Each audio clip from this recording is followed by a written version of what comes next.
असां पहिरियां पढ़ी आया हुआसीं त स्लोप जेको आहे, जेको लाड़ो हूंदो आहे, उहो बराबरि हूंदो आहे त चेंज इन वर्टिकल डायरेक्शन। ऐं हिन चेंज खे असां हिन डेल्टा जी निशानी सां शो कंदा आहियूं, जंहिंजो मतिलबु इहो हूंदो आहे त तब्दीली केतिरी थी अचे कंहिं बि पासे ॾे। त स्लोप बराबरि हूंदो आहे change in vertical direction divided by change in horizontal direction. ऐं इहो स्लोप या जेको लाड़ो हूंदो आहे, इहो असांखे ॿुधाईंदो आहे त का बि लकीर केतिरी उभी आहे, केतिरी स्टीप आहे।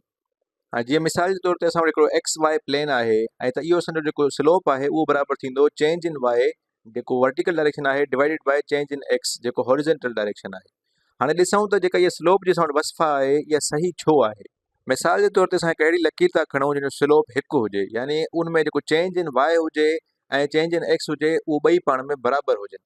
त अहिड़ी लकीर कीअं ठहंदी आहे? अचो अहिड़ी लकीर हिकिड़ी ठाहे था ॾिसूं। हाणे हिन लकीर में जीअं एक्स 1 वधंदो त वाई बि 1 वधंदो, ऐं वरी एक्स 1 वधंदो त वाई बि 1 वधंदो, छो त स्लोप 1 आहे। ऐं इहा जेका लकीर आहे उहा कुझु इन तरीक़े जी नज़र ईंदी, जंहिंमें एक्स ऐं वाई ॿई 1 वधंदा, छाकाणि त स्लोप असां वटि 1 आहे इन लकीर में। हाणे लकीर असां ठाहे छॾी आहे। हाणे हिन लकीर में हिकु नुक़्तो था खणूं त जंहिंमें असां 2 क़दम अॻिते था वधूं एक्स में, यानी +2 असांजो चेंज इन एक्स आहे, ऐं असांजो जेको चेंज इन वाई हुजणु खपे उहो बि +2 ई हुजणु खपे। त डेल्टा वाई जेको आहे असां वटि उहो बि +2 ई आहे। त पोइ मतिलबु इन लकीर जो जेको स्लोप आहे उहो 1 आहे। 2 वंडिया 2 असां वटि 1 थींदो, त मतिलबु इन लकीर जो जेको स्लोप आहे उहो 1 जे बराबरि थींदो। असां 1 लिखी था छॾियूं स्लोप जे लाइ। अचो त हाणे हिकिड़ी ॿी लकीर था ठाहियूं ऐं उनजो स्लोप असां 2 था खणूं, मतिलबु असां एक्स में 1 डायरेक्शन वधंदासीं त वाई में 2 वधंदी। असां साॻे ई नुक़्ते खां शुरू था कयूं, पर ईअं नथा कयूं, साॻे नुक़्ते खां नथा शुरू कयूं, लाइन्स हिक ॿिए जे मथां थी वञूं। असां ॿिए नुक़्ते खां यानी हिन नुक़्ते खां शुरू था कयूं। हाणे ॾिसो त हाणे असां हिकु अहिड़ी लकीर था ठाहियूं जंहिंमें स्लोप 2 हुजे, यानी उहा एक्स में 1 वधे त वाई में 2 वधे। हाणे हिकु लकीर असां ठाहियूं था ऐं ॾिसो त इहा लकीर कीअं लॻंदी ऐं ॾिसण में कीअं हूंदी जंहिंजो स्लोप 2 हुजे। हाणे इहा असां लकीर हिकिड़ी ठाही आहे जेका नीरे रंग जी आहे। हाणे इन जो स्लोप जेको आहे 2 आहे, छाकाणि त असां अगरि एक्स में 1 क़दम अॻिते था वधूं या 1 पॉइंट अॻिते था वधूं, त वाई में यानी वर्टिकल डायरेक्शन में उहा लकीर 2 नुक़्ता अॻिते वधे थी, यानी चेंज इन वाई जेको आहे असां वटि 2 आहे ऐं चेंज इन एक्स असां वटि 1 आहे। त मतिलबु इन जो जेको स्लोप थींदो उहो बराबरि थींदो 2 जे। मतिलबु इहा जेका स्लोप जी वसफ़ा आहे इहा ठीकु आहे, ऐं जेतिरो स्लोप वॾो आहे उहा लकीर ओतिरी उभी आहे ऐं तकड़ में वर्टिकल डायरेक्शन में अॻिते वधे थी हॉरिजेंटल जे मुक़ाबले में। अच्छा, हाणे हिकु ॿी शइ असां ॾिसूं त हिकु नेगेटिव स्लोप उहो छा हूंदो आहे।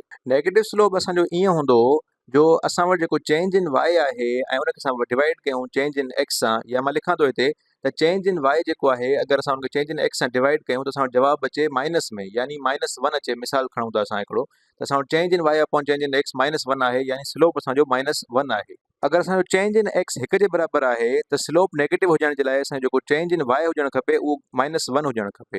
हाणे अहिड़ी लकीर जंहिंजो स्लोप नेगेटिव हुजे उहा कीअं लॻंदी ऐं ॾिसण में कीअं हूंदी? अचो त इहा लकीर ठाहे था ॾिसूं। त असां हिकिड़ो पॉइंट था खणूं इहो मथां ऐं इन में हिकु लकीर था ठाहियूं, ऐं इहा लकीर मथां खां हेठि ईंदी, छाकाणि त हिन जो स्लोप नेगेटिव आहे। ऐं हीअ लकीर मां ठाहियां थो जेका साए रंग जी आहे। हाणे लकीर में तव्हां ॾिसंदव त असां जीअं एक्स में अॻिते वधूं था त वाई में उहा ओतिरो हेठि थी अचे, यानी असांजो जेको चेंज इन एक्स आहे उहो प्लस में आहे, +1 आहे, ऐं जेको चेंज इन वाई आहे असां वटि उहो नेगेटिव में आहे, छाकाणि त उहा हेठि अची रही आहे, मथे न वधी रही आहे। त मतिलबु असांजो चेंज इन वाई जेको आहे उहो बि 1 आहे, पर नेगेटिव में आहे, -1 आहे। त मतिलबु असांजो जेको change in Y over change in X आहे, जंहिंखे असां स्लोप चवंदा आहियूं, उहो असांजो बराबरि थींदो -1 जे। तंहिं करे इहा लकीर हेठि अची रही आहे। ऐं अगरि असां वटि स्लोप -2 हुजे हा त उहा लकीर अञा तेज़ हेठि अचे हा, यानी वर्टिकली अञा हेठि अचे हा वधीक तेज़। उहा लाइन ठाहे था ॾिसूं असां हिकिड़ी, जंहिंजो स्लोप -2 हुजे।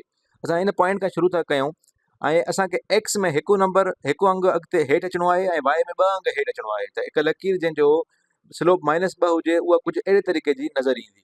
इहा लाइन असां ठाहियूं था ऐं इहा लाइन कुझु अहिड़े तरीक़े जी लॻंदी त इहा असां नारंगी रंग जी लकीर ठही आहे। ऐं इन लकीर में असां एक्स में अगरि 2 पॉइंट अॻिते था वधूं त वाई में ॾिसो असां वटि 1 2 3 4 पॉइंट वाई में डिक्रीज़ थो अचे, यानी इन जो जेको स्लोप आहे उहो आहे -2।